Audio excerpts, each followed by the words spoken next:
আসসালামু আলাইকুম রহমতুল্লাহি ওবরকাতুহু।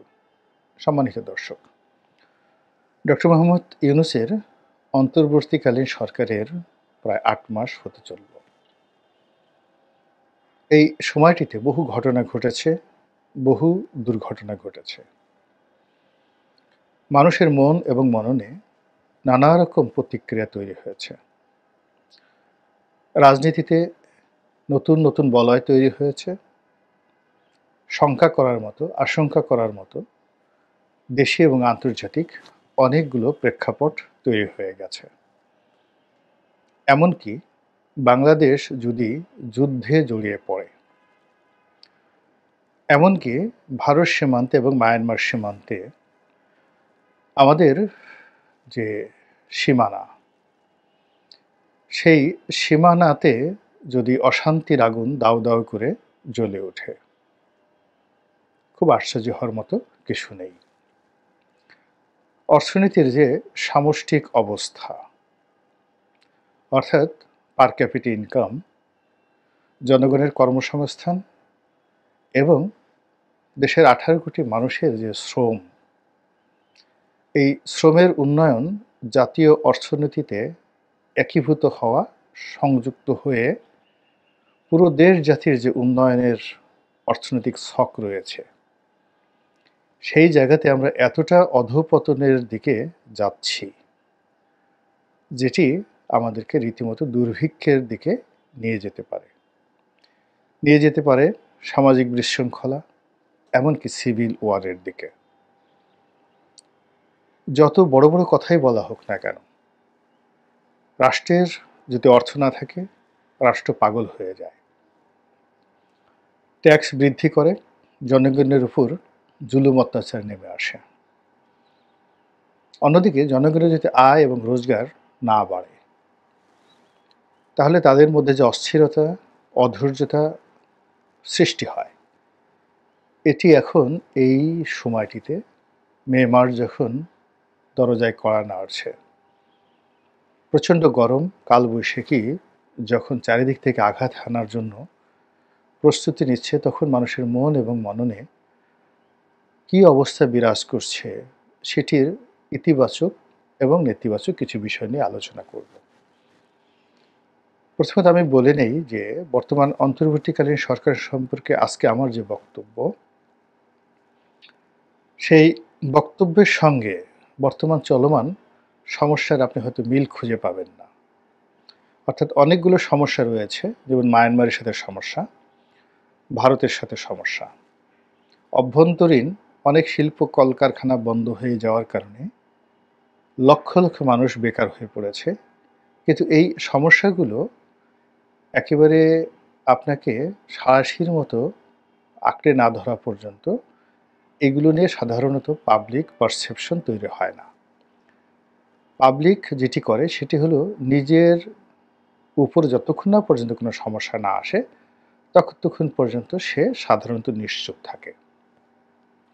তো সেই দিক থেকে এখন যে সমস্যাগুলো, এগুলো একটা নির্দিষ্ট জায়গাতে রয়েছে।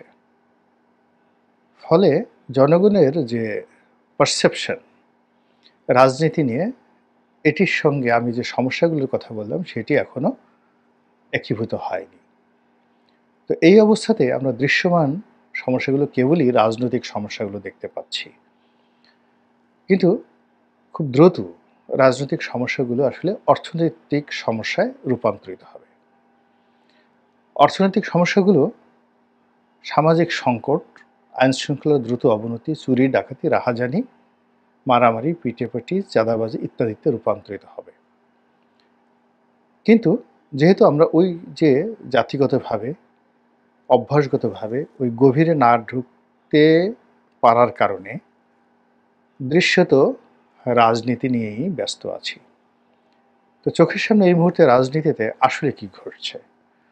আমরা দেখতে পাচ্ছি যে বিএনপি বাংলাদেশের সর্ববৃহৎ রাজনৈতিক দল। জনপ্রিয়তা তো অবশ্যই রয়েছে, তার সঙ্গে সঙ্গে এই মুহূর্তে মাঠের গতি প্রকৃতি, রাজনীতির মাঠের গতি প্রকৃতি মূলত তারাই নিয়ন্ত্রণ করছে। জামাত চেষ্টা করছে, প্রাণান্ত চেষ্টা করছে নিজেদেরকে গুছিয়ে নেওয়ার জন্য এবং সহযোগী বন্ধুদের খুঁজে একটি সম্মানজনক রাজনৈতিক অবস্থান তৈরি করার জন্য। কিন্তু এখনো পর্যন্ত জামাতের পক্ষ থেকে সে ধরনের কোনো দেশি বা বিদেশি আশ্বাস বা পরিবেশ বা পরিস্থিতি তৈরি হয়নি। ফলে এখানে কার্যত অন্তর্বর্তীকালীন সরকারের প্রধান ডক্টর মোহাম্মদ ইউনূস এবং বিএনপি, এই দুই পক্ষের মধ্যেই সকল বিরোধ, সকল বন্ধুত্ব, সকল প্রেম, সকল বিরহ সবকিছু নির্ভর করছে। তো কাজেই বিএনপির একজন এই মুহূর্তে সমর্থক হিসাবে আমার কথা বললাম না এই কারণে যে আমি যখন এই ভিডিওগুলো করি বা লেখালেখি করি, তখন আমার মাথা থেকে বিএনপি বা আওয়ামী লীগ বা জামাত এদের প্রতি আমার যে ব্যক্তিগত দুর্বলতা, ক্ষোভ, বিক্ষোভ, রাগ বিরাগ এগুলো সব আমি ঝেড়ে ফেলি। আমি সাধারণত নিরপেক্ষ কথা বলার চেষ্টা করি। তো এই জন্য আমি বললাম যে আপনারা যারা দেখছেন এবং আপনাদের মধ্যে যারা বিএনপিকে সাপোর্ট করেন, তাদের অবশ্যই এই বিষয়গুলো জানা উচিত, বোঝা উচিত যে এই মুহূর্তে ডক্টর মোহাম্মদ ইউনূস কোন অবস্থায় রয়েছেন।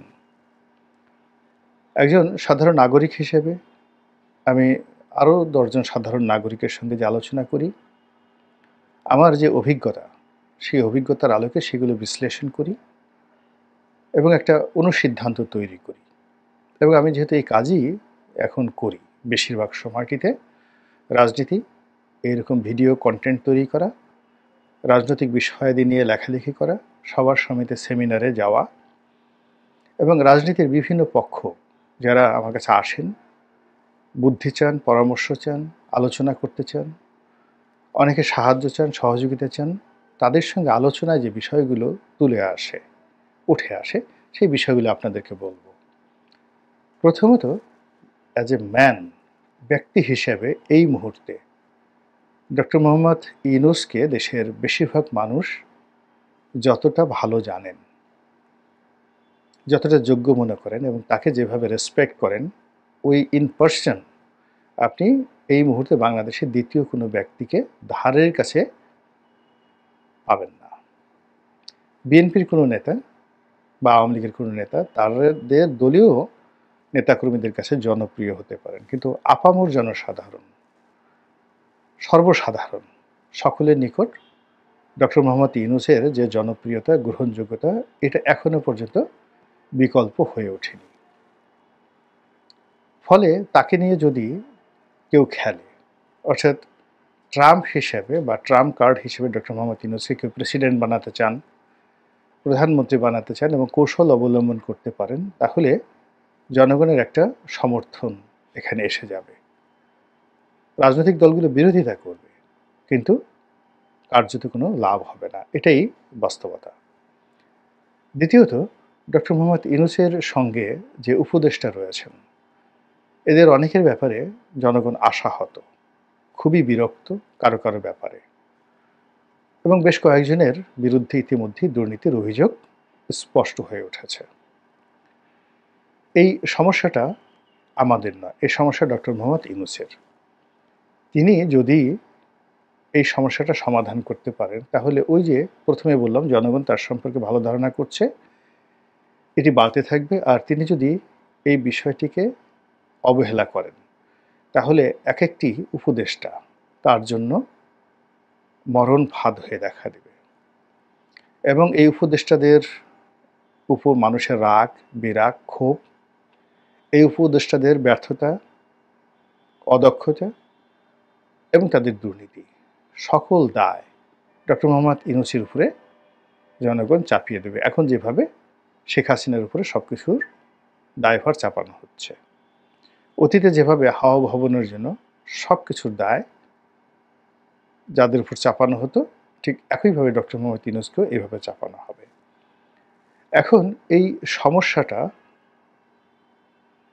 যারা ইউনূসপন্থী রয়েছেন তারা সমাধান করার চেষ্টা করছেন তাদের মতো করে, কিন্তু যারা ইউনূস বিরোধী রয়েছেন তারা কিন্তু এটাকে ম্যাটেরিয়ালাইজ করার জন্য, বস্তুগত করার জন্য, দৃশ্যমান করার জন্য এটিকে নিয়ে রাজনীতি করার জন্য যা যা করার দরকার আমার কাছে মনে হচ্ছে না যে বিএনপি এই কাজটি করতে পারছে।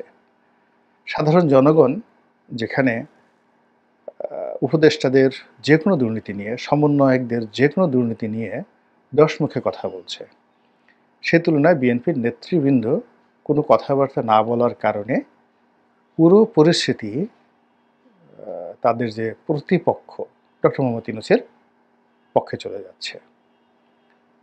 এবং এই অবস্থা যদি চলতে থাকে সেক্ষেত্রে বিএনপি যে বিষয়গুলো এই মুহূর্তে দাবি করছে, আশা করছে, এটি যেমন নির্দিষ্ট সময় হবে না, বিশেষ করে নির্বাচন।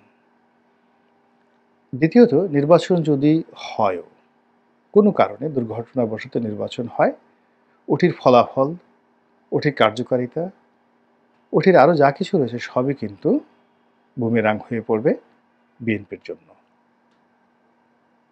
সর্বোপরি এক একটা দিন যাচ্ছে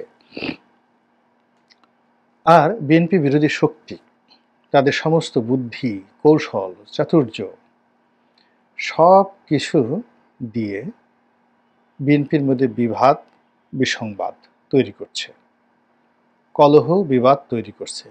বিভেদ এবং বিসংবাদ একটি শব্দ হোক, আর কলহ এবং বিবাদ আরেকটি শব্দ তৈরি করছে।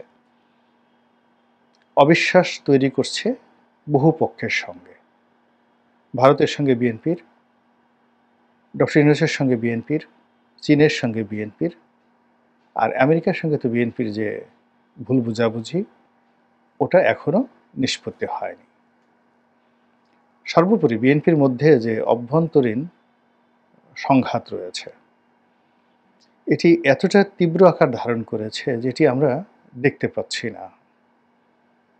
বিকজ বিএনপির এই মুহূর্তে সর্বজন শ্রদ্ধেয় কোনো নেতা নেই। যারা আছেন তারা সবাই মূলত লন্ডনে জনাব তারেক রহমান সাহেব যে হুকুম দিচ্ছেন, ইনস্ট্রাকশন দিচ্ছেন, উপদেশ দিচ্ছেন, সেটাকে তারা ক্যারি অন করছে।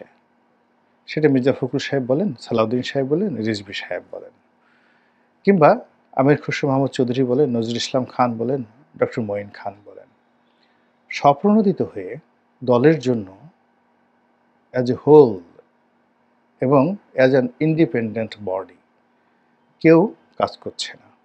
সবাই তাকিয়ে আছে তাদের সুপ্রিম কমান্ডার জনাব তারেক রহমান সাহেবের উপর, এবং তিনি যেহেতু এখন আকাশে আছেন, মানে দূরবর্তী স্থানে আছেন, ফলে বিভেদ বিসংবাদগুলো মাথাচাড়া দিয়ে উঠছে না। এর কারণ হলো যারা বিভেদকারী নিজেরা প্রত্যন্ত অঞ্চলে একটা হাট দখল নিয়ে, বাজার দখল নিয়ে, চাঁদাবাজি নিয়ে, ময়লাবাজি নিয়ে তারা হয়তো দ্বন্দ্ব সংঘাত করছে। এখানে ময়লাবাজি বললাম এই কারণে যে পাড়া মহল্লায় যে ময়লা সংগ্রহের যে কাজটি এটি বেশ লাভজনক।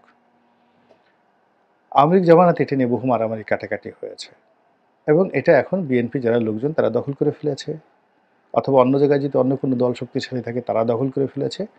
আবার এগুলো কারা করবে ওটা নিয়ে নিজেদের মধ্যে বিভেদ করছে।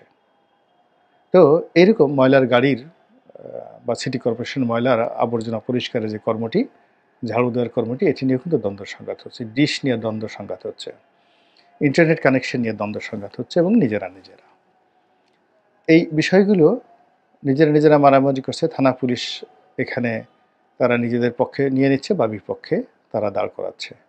কিন্তু যেই মুহূর্তে জনাব তারেক রহমান সাহেব দেশে চলে আসবেন এবং তাকে পাওয়া যাবে, সব সমস্যাগুলো মানে তার দরবারে গিয়ে উপস্থিত হবে। তাকে একটি পক্ষ নিতে হবে এবং অপর পক্ষকে দমন করতে হবে। এবং এর ফলে কি হলো, তিনি যেখানে বসবেন সেই অফিসের সামনে প্রায় প্রতিদিনই মারামারি, কাটাকাটি, গুলাগুলি, বোমাবাজি হতে থাকবে অভ্যন্তরীণ বিরোধের জের ধরে। এই সমস্যা দূর করার ক্ষেত্রে কেবলই মাত্র রাষ্ট্র ক্ষমতা জনাব তারেক রহমানের ভ্যানগার্ড বা সেফগার্ড হিসেবে কাজ করতে পারে। কিন্তু এখন যদি তিনি এটা চেষ্টা করেন তাহলে তিনি মুভ করা তো দূরের কথা, তিনি যেখানে যাবেন সেখানে এরকম বিরোধী পক্ষ 3টি বৈঠক করবে বা 4টি বৈঠক করবে 4 জায়গাতে, সবাই টানাটানি করবে তাকে নিয়ে, আপনি এখানে আসেন, এখানে আসেন। এর কারণ হলো কমিটিগুলো এভাবে গঠন করা হয়েছে এবং তার কাউন্টার কমিটিগুলো এভাবে কাজ করছে, তার কাউন্টার কমিটিগুলো অন্যভাবে শক্তিশালী হচ্ছে। সবই দৃশ্যমান হয়ে পড়বে তার উপস্থিতিতে নিজেদের কুয়াত দেখানোর জন্য, শক্তিমত্তা প্রদর্শনের জন্য। তো এই যে অবস্থা, এই অবস্থাটা ডক্টর মোহাম্মদ ইউনূস এবং তার যারা লোকজন তারা তাদের জন্য পজিটিভ হিসেবে নিয়েছেন। ফলে বিএনপি যত উত্তেজিত হচ্ছে তারা তত কুল হচ্ছেন এবং বিএনপি যত দ্রুত নির্বাচন চাচ্ছে তারা তত কাউন্টার, ঢিলেমি, তারপরে নানা রকম ব্যর্থবোধক কথাবার্তা বলে পুরো পরিস্থিতিকে জটিল করে তুলছে। ফলে এই অবস্থায় আগামীর যে রাজনীতি, এটি যে একটি সহজ এবং সরল সমাধান হবে আমার কাছে ব্যক্তিগতভাবে মনে হচ্ছে না। এখানে অনেক হিসাবপত্রের ব্যাপার আছে, অনেক কূটকৌশলের ব্যাপার আছে, অনেক দেশি আন্তর্জাতিক খেলাধুলা আছে এবং সেইগুলোর পরিপূর্ণ নিষ্পত্তি না হওয়া পর্যন্ত সম্ভবত আমরা গণতন্ত্রের যে সুবাতাস সেটা পাচ্ছি না। আল্লাহ আমাদের সবাইকে হেদায়েত দান করুন এবং হেফাজত করুন। আসসালামু আলাইকুম ওয়া রাহমাতুল্লাহি ওয়া বারাকাতুহু।